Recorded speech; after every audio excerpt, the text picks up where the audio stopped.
एक गांव में बहुत ही मेहनती एक किसान रहता था। उसका नाम रामलाल था। वह मजदूरी किया करता था।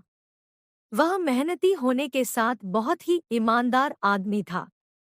कुछ दिनों पहले ही उसकी शादी गरिमा नाम की लड़की से हुई थी। शादी से रामलाल बहुत ही खुश था। वह अपनी पत्नी गरिमा को बहुत पसंद करता था।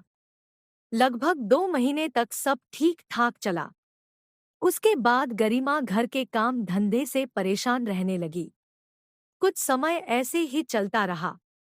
एक दिन की बात है, रामलाल घर से तैयार होकर काम धंधे की तलाश चला जाता है। अचानक दोपहर के समय गरिमा की तबीयत खराब हो जाती है। यह देखकर रामलाल की मां बहुत परेशान हो जाती है। शाम के समय आसपास की कुछ महिलाएं गरिमा का हाल चाल पूछने रामलाल के घर आ जाती है। उनमें से एक महिला रामलाल की मां से बातें कर रही थी कि तभी रामलाल भी घर आ जाता है और वह गरिमा को बिस्तर पर लेटे हुए देखकर परेशान हो जाता है। वह जल्दी से गरिमा के पास जाता है और रोते हुए कहता है, अरे बाबू, क्या हुआ तुम्हें? क्या हुआ मेरे बाबू को? कोई बताएगा मेरे बाबू को क्या हुआ है? रामलाल की ऐसी बात सुनकर आए हुए पड़ोसी शर्माने लगते हैं और आपस में बातें करते हुए वहां से चले जाते हैं। यह देखकर रामलाल की मां भी वहां से चली जाती है। सब लोगों के चले जाने पर रामलाल गरिमा को गोद में लिटाकर रोने लगता है और कहता है, आंखें खोलो बाबू, आंखें खोलो। तुम्हें क्या हुआ है, कुछ तो बोलो। फिर रामलाल डॉक्टर को घर बुलाता है। आने के बाद डॉक्टर गरिमा का चेकअप करता है। चेकअप करने के बाद डॉक्टर रामलाल को बताता है कि गरिमा को बुखार होने की वजह से चक्कर आ गया था। अब वह बिल्कुल ठीक है, बस थोड़ा सा गरिमा का ख्याल रखना। उसके बाद डॉक्टर रामलाल को दवा देकर चला जाता है। गरिमा 1-2 दिनों में बिल्कुल ठीक हो जाती है। कुछ दिनों तक ऐसे ही चलता रहा। गरिमा का घर के काम धंधे में जरा सा भी मन नहीं लगता है। वह रोज कोई न कोई बहाना बनाकर आराम करने लग जाती। रामलाल की माँ को रोज घर का काम धंधा करना पड़ता। गरिमा भी रोज रोज नाटक करके परेशान हो जाती है। वह ये सोचती है कोई ऐसा उपाय मिल जाए जिससे उसे रोज रोज नाटक न करना पड़े। एक दिन की बात है, रामलाल और गरिमा बगीचे में टहल रहे थे।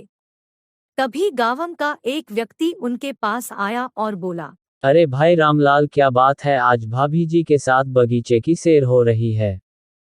अरे यार गोपाल, क्या बताओ, काफी दिनों से घर के अंदर रहकर परेशान से हो गए थे, तो हमने सोचा चलो आज थोड़ा बगीचे में घूम आए। और भाई गोपाल, तुम बताओ कैसे आना हुआ? यार रामलाल, क्या बताओ, पास के गांव में जो पंडिताइन रहती थी उनके घर में किसी की मौत हो गई है। उसी में जा रहा था, सामने आप लोग दिख गए तो मैंने सोचा कि हाल चाल ही लेता चलूं। गोपाल भाई, तुमने बहुत अच्छा किया जो तुम मुझे मिल गए, नहीं तो मुझे ये बात पता ही नहीं चलता। चलो मैं भी तुम्हारे साथ चलता हूँ। उसके बाद रामलाल गरिमा को घर जाने के लिए कहकर गोपाल के साथ चला जाता है। उसके बाद गरिमा कुछ समय तक वहां खड़ी रहती है और फिर सोचती है क्यों ना मैं कल से यह नाटक करूं कि मुझे किसी चुड़ैल ने पकड़ रखा है। और यही सोचते हुए वह वहां से घर की ओर चली जाती है। अगले दिन से गरिमा नाटक करने लग जाती है।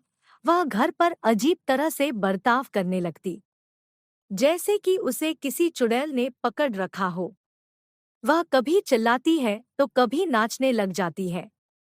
गरिमा की इस हरकत से रामलाल और उसकी मां दोनों ही परेशान हो जाते हैं। जब तक रामलाल और उसकी मां गरिमा के पास रहते हैं तो वह नाटक किया करती है और उनके जाने के बाद वह आराम से सो जाती है। ऐसा करने से गरिमा को घर का काम धंधा भी नहीं करना पड़ता था और वह मजे से सारा दिन सोती रहती। कुछ समय बीत जाने के बाद एक दिन रामलाल सारी बात अपने दोस्त को बताता है। रामलाल की बात सुनकर उसका दोस्त उसे बताता है कि गांव के बाहर एक बड़े से पेड़ के नीचे एक तांत्रिक बाबा बैठते हैं। तुम गरिमा को लेकर वहां जाओ, वह गरिमा को जरूर ठीक कर देंगे। अगले दिन रामलाल और उसकी माँ दोनों गरिमा को लेकर गांव के बाहर तांत्रिक बाबा के पास पहुंच जाते हैं। रामलाल बाबा से गरिमा के बारे में सब कुछ बता देता है। थोड़ी देर बाद बाबा झाड़ फूंक शुरू कर देते हैं और गरिमा से पूछते हैं, तुम कौन हो बताओ, नहीं तो मैं तुम्हें भस्म कर दूंगा। तांत्रिक की बात सुनकर गरिमा सोचती है कि मैं क्या बोलूं।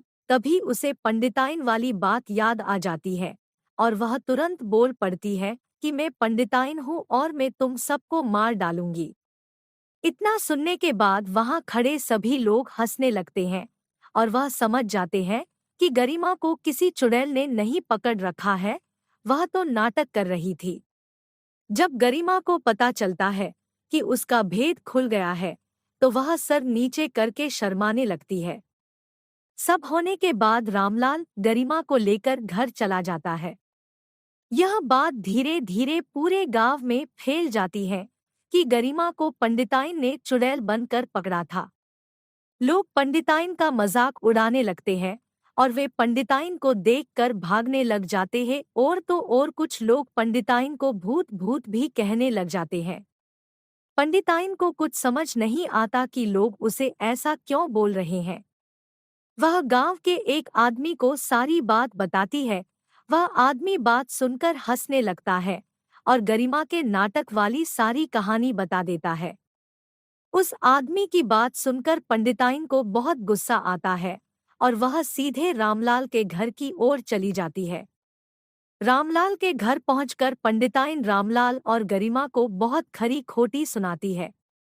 रामलाल और गरिमा दोनों पंडिताइन की बात सुनते हैं और कोई जवाब नहीं देते हैं।